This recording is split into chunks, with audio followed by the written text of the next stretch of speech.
Bonjour à tous, bienvenue dans cette nouvelle vidéo. On va parler d'investissement clé en main, donc de sociétés comme Mastéos, Beanstalk ou encore investissementlocatif.com. On va essayer de définir ensemble si oui ou non c'est une arnaque ou plutôt une bonne affaire. Je donne mon avis à la fin de la vidéo. Je me présente, je m'appelle Thibaut, je suis le cofondateur d'Imo Compare, la première solution de cashback dans l'investissement immobilier. Alors commençons tout d'abord par pourquoi l'investissement clé en main s'est développé. Tout simplement, c'est parti du constat que l'investissement immobilier, c'est super. Pourquoi? Parce que ça a la possibilité d'utiliser l'effet de levier, en fait, de tout simplement lever de la dette et toucher des rendements sur de l'argent que vous n'avez pas à la base. Donc par exemple, vous pouvez investir en bourse, même si le rendement est très bon, donc on va estimer 10% par an, vous allez toucher sur 1000 euros investis, 100 euros tous les ans, ce qui est correct, mais c'est pas ça qui va permettre de générer de l'argent assez rapidement. En revanche, dans l'immobilier, imaginons on va garder le même rendement à 10%, mais qu'avec ces 1000 euros, vous allez voir la banque et que vous utilisez ces 1000 euros comme apport pour en emprunter 9000 de plus et donc investir 10 000 euros à 10%. Et bah, dans ce cas-là, vous allez toucher chaque année 1000 euros, soit doubler votre investissement chaque année. Donc en fait, ça permet tout simplement d'avoir un TRI, donc un taux de rendement interne plus important sur l'entièreté de vos investissements. L'investissement immobilier, c'est l'un des seuls investissements où c'est possible de le faire. On peut se leverager sur d'autres types d'investissements, donc par exemple la bourse, c'est possible de se leverager, mais le problème, c'est que c'est plus cher de se leverager sur la bourse, et surtout la bourse, c'est plus risqué. Il y a beaucoup plus de volatilité dans le monde boursier que dans le monde immobilier, ce qui fait que potentiellement, on peut perdre de l'argent plus facilement sur la bourse. Ce qui n'est pas le cas avec l'immobilier parce qu'on a des loyers, donc ces loyers sont assez prédictibles, plus ou moins en fonction de là où on investit, mais en règle générale, ils sont prédictibles et les prix de l'immobilier sont aussi assez stables et fluctuent assez peu sur le long terme, ce qui en fait un parfait investissement pour se leverager et donc avoir un TRI vraiment intéressant. Alors, l'investissement immobilier, du coup, c'est super. Le problème, il est où? C'est qu'il y a deux grandes catégories de problèmes pour investir dans l'immobilier. Le premier, c'est que c'est très chronophage. Et oui, ça va prendre beaucoup de temps. Pourquoi? Parce que vous devez définir une stratégie, vous devez définir la localisation, vous devez chercher un bien, aller faire les visites, modélisation financière, trouver des bons artisans, suivi de chantier, ensuite gérer la gestion locative, trouver le bon locataire, etc. Et donc ça va prendre quand même un temps très important. Il faut aussi se former un minimum pour comprendre les enjeux. Le deuxième gros frein à l'investissement immobilier pour la plupart des personnes, c'est le risque. Quand on investit, potentiellement, il y a un risque de perte en capital qui peut être assez important, qui peut venir de plusieurs facteurs. Déjà, on peut investir dans une ville qui peut perdre de la valeur au cours du temps, par exemple. Les travaux peuvent aussi mal se passer, ce qui fait que vous allez dépenser plus d'argent, vous allez mettre plus de temps à pouvoir louer, donc à recevoir des loyers, sauf qu'en parallèle, vous devez rembourser la banque, ce qui est aussi un risque. Il y a le risque de la location, si vous tombez sur un mauvais locataire, ça peut générer des impayés, le bien peut se dégrader rapidement, ce qui peut générer de nouveaux coûts. Et donc, tous ces éléments sont des facteurs risqués qui font que beaucoup d'investisseurs n'investissent pas au final. Et donc, c'est en partant de ce constat que l'investissement immobilier clé en main est apparu en disant tout simplement, nous on est experts, nous on a le temps, vous nous donnez une commission et on va tout faire pour vous. Vous n'aurez rien à faire, c'est de façon complètement passive et on va investir dans l'immobilier. En fait, ça règle les deux problèmes parce que premièrement, vous allez sous-traiter toutes les étapes de l'investissement, que ce soit la recherche du bien, que ce soit les travaux, que ce soit la mise en location, tout ça va pouvoir être géré directement par la société d'investissement clé en main. Aussi, ce qui est intéressant, c'est que vous sous-traitez à des experts qui ont de l'expérience, qui ont fait des dizaines, voire des centaines de projets dans l'immobilier, connaissent des bons artisans, ce qui réduit les risques de travaux, ils savent choisir des locataires, ce qui réduit le risque de la location, connaissent les bons secteurs, ils savent comment trouver un bien rentable, comment négocier pour acheter en dessous du marché, parce que c'est leur métier et qu'ils font ça tous les jours. Et donc ça minimise grandement le risque de l'investissement. Il y a d'autres avantages, par exemple, puisqu'ils investissent pour plusieurs investisseurs, ils vont avoir des partenaires comme des artisans, comptables ou tous les matériaux pour réaliser les travaux qui vont pouvoir acheter en gros et donc négocier les prix pour tous leurs clients. Et donc vous pouvez bénéficier de ces avantages-là. Le dernier point qui est avantageux, c'est qu'en général dans l'immobilier, on recommande généralement d'investir au moins au début près de chez soi parce que ça simplifie énormément, ne serait-ce que pour aller faire les visites par exemple, pour aller se déplacer, pour voir le chantier, etc. Et donc on est un peu bloqué géographiquement, ce qui fait que nos investissements immobiliers sont concentrés en même endroit et en fait la concentration dans une même ville, ça augmente le risque parce qu'il suffit que cette ville-là perde de la valeur pour que tous nos investissements immobiliers perdent de la valeur. Et donc ce qui est intéressant avec l'investissement clé en main, c'est la possibilité d'aller investir partout en France et de déléguer à des personnes qui connaissent le secteur où ils vont investir et donc de pouvoir diversifier ses investissements immobiliers. Ça permet aussi, par exemple, si vous êtes à Paris, chercher de la grosse renta quand vous êtes à Paris, c'est compliqué. compliqué, bah, avec ces solutions-là, vous pouvez aller dans des petits villages en France pour acheter un immeuble de rapport par exemple, alors ce qui n'est pas forcément toujours recommandé, mais pour aller chercher des gros rendements à 12-13% brut. Et donc avec l'investissement clé en main, c'est possible de le faire. C'est les avantages. Alors bien sûr, il n'y a pas que ça. Il y a aussi quelques inconvénients que je vais citer. Le premier, c'est une évidence, c'est le tarif.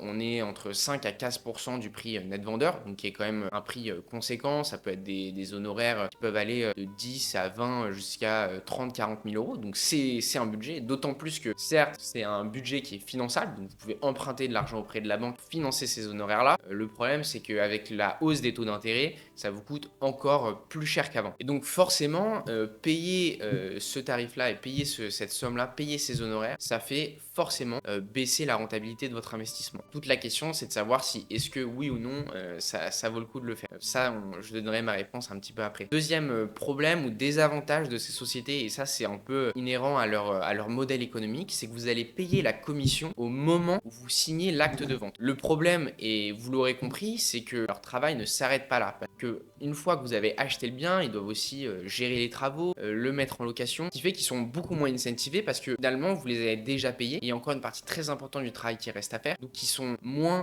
enclins à bien faire leur travail. Bien sûr, c'est comme partout, il y a des sociétés qui font très bien leur travail et qui vont chercher sur le long terme et qui vont dire bah voilà, un client satisfait, c'est un client qui va réinvestir, et des sociétés qui sont plus court terme et qui vont plus penser à vendre un maximum de biens pour faire du chiffre d'affaires. C'est un deuxième problème aussi, c'est que eux, leur objectif est vraiment de vendre des biens finalement. Et donc potentiellement, des sociétés qui ne font pas bien leur travail peuvent pousser pour vous vendre des biens qui sont pas forcément très intéressants, pas forcément très rentables, que vous aurez peut-être même pu trouver tout seul sans grosse difficulté, alors que vous à la base vous étiez venu pour trouver des biens off-market, introuvables sur le marché, et au final vous n'allez pas avoir ce que vous cherchez. Donc voilà, c'est un risque, c'est le modèle qui est pas forcément top, mais chez ImmoCompare, nous on a travaillé justement pour faire le tri entre ces très bonnes sociétés et ces sociétés qui font peut-être un peu moins bien le travail. Alors ça se voit assez rapidement, notamment dans la modélisation financière. En fait, la modélisation financière, ça va être l'estimation de vos cash flows, par exemple, et de votre rentabilité nette. Et donc, chaque société clé en main va vous présenter une modélisation financière, et c'est dans ces modélisations financières qu'on peut voir que potentiellement, ils essayent de montrer des rentabilités qui sont un peu plus élevées qu'elles le seront en réalité, dans l'objectif de vous vendre un bien. Vous vous disiez, ah mais super, je vais avoir des cash flows positifs, mon bien il est autofinancé, parce qu'en effet, il y a telle charge, mais en fait, je m'en sors super bien. Alors qu'en réalité, dans les faits, et quand vous allez exploiter le bien, vos cash flows seront beaucoup moins importants. Et donc, pour cette partie-là, on se retrouve tout de suite sur mon ordinateur, on va aller observer quelques projets, quelques dossiers d'investissement de quelques sociétés pour voir ce qui manque. Je vous retrouve juste après. Alors, on se retrouve devant mon écran pour analyser les modélisations financières. On a pris une société d'investissement clé en main, on va regarder les éléments financiers et comprendre ce qu'il faut ajouter pour avoir une modélisation financière complète et pour que vous soyez certain de ce que vous allez avoir à dépenser ou de ce que vous allez gagner au cours de la détention du bien. Alors, il y a 3 étapes. L'objectif, ça va être de calculer ces cash flows pour savoir ce que vous allez devoir dépenser. Et pour ça, il y a 3 étapes très importantes. Bon, alors premièrement, il y a les loyers, les revenus. Ça, c'est assez simple. L'estimation, elle est assez facilement vérifiable. Ensuite, il y a les charges. C'est là qu'en général, les sociétés d'investissement clé en main commencent à pêcher. Ensuite, vous avez financement. Donc, quelles sont vos mensualités de crédit que vous allez avoir payer chaque année. Ça, en général, c'est plutôt bien fait parce que bon, c'est difficile de sous-estimer les mensualités. Tout le monde les vérifie très simplement. Donc là-dessus, il n'y a pas en général trop de sujets. Et le dernier point, c'est la fiscalité. Quel est l'impôt que vous allez payer sur vos revenus pour estimer à la fin vos cash flows. Donc c'est vraiment ces 3 étapes qui sont importantes. Le financement, ça va en général, c'est bien fait parce que c'est quasiment impossible de mal le faire. La fiscalité, elle est quasiment jamais prise en compte. Après, en général, l'argument, c'est que ils font du LMNP, ce qui fait que pendant plusieurs années, vous n'allez pas avoir à payer d'impôts parce que c'est un régime fiscal qui est quand même très intéressant. Mais voilà, au bout d'un certain temps, il faut quand même modéliser pour voir à partir de quand vous allez devoir en payer des impôts parce que ça va fortement impacter vos cash. Donc là, on va regarder directement. On passe au premier point où les sociétés font en général défaut. Ça va être sur les charges. Donc ici, c'est très clair. On a copropriété, taxe foncière. Voilà. Ça, en général, c'est ce que les sociétés font toujours. Pour eux, les frais, il n'y a que la copro et que les taxes foncières. Le premier point qu'il faut prendre en compte quand vous êtes en copropriété, vous avez une assurance propriétaire non occupant à payer qui est obligatoire et ça va coûter environ 100-150 € par an. Donc ça, il faut le rajouter. C'est pas énorme, ça va pas impacter énormément vos cash flows, mais tout de même, c'est bien de le mettre. La deuxième chose qu'il faut prendre en compte, c'est la vacance locative. En effet, quand vous louez un bien, il faut prendre en compte qu'il va pas être loué 12 mois de l'année. Alors ça va dépendre de là où vous êtes, mais dès que vous vous éloignez de Paris, vous allez dans des métropoles métropoles plus petites, ça peut être difficile de retrouver des locataires assez rapidement. Surtout que vous êtes sur du LMNP et en général, le taux de rotation sur des appartements meublés ou des logements meublés est beaucoup plus important. Et donc, il y a toujours cette petite différence entre le départ d'un locataire et le nouveau locataire où vous allez ne pas recevoir de loyer et ça, faut le prendre en compte. Donc, en général, on peut prendre 2 semaines sur les villes où il y a des fortes tensions locatives, un peu plus sur d'autres villes, on peut aller sur 1 mois et d'autres vraiment petites villes, on peut aller chercher un peu plus. Quand vous louez à des étudiants, 10 mois de l'année, ça va être très facilement loué et l'été, ça peut être plus compliqué. Donc voilà, ça, c'est à prendre en compte et ça, c'est une dépense qui est quand même importante parce que ça va parfois enlever quasiment un mois de loyer. Donc pour vos cash flows, ça va être changeant. Donc ça, c'est le deuxième point. Le troisième point à prendre en compte, c'est si oui ou non vous voulez un gestionnaire locatif pour que vous n'ayez pas à gérer vos locataires. Si vous faites du clé en main, c'est que généralement vous voulez pas vous prendre la tête avec ça et donc vous allez prendre un gestionnaire locatif. Un autre point qui est quasiment jamais pris en compte, ça va être les frais de comptabilité. Quand vous faites du LMNP, vous avez des amortissements. Et les amortissements, ça demande de gérer sa comptabilité. Ça peut être un peu complexe à comprendre. Et surtout, il faut bien le faire parce que c'est très important. C'est une fois que vous l'avez fait, c'est terminé pour les 10 prochaines années.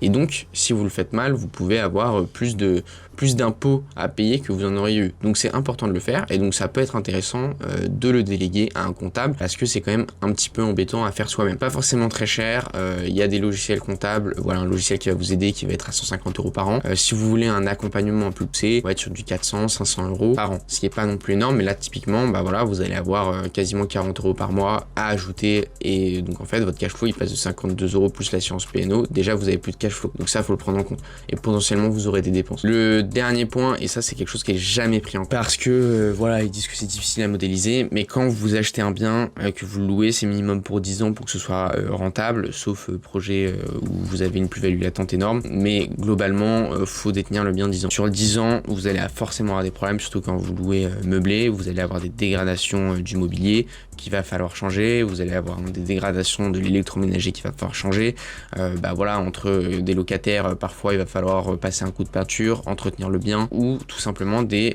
gros travaux ponctuels dans la copropriété que vous allez devoir payer, comme une réfection de toiture ou un ravalement de façade. Donc tous ces éléments là, faut les prendre en compte et en fait, faut les lisser, garder une trésor pour pouvoir payer ces éléments-là quand vous devez les payer. Donc pour ça, en général, vous prenez 1% de la valeur du prix net vendeur, 1% par an, sur un bien de 200 000 €, vous allez avoir 200 € par mois, il faudrait mettre de côté pour voilà, changer d'immobilier, etc.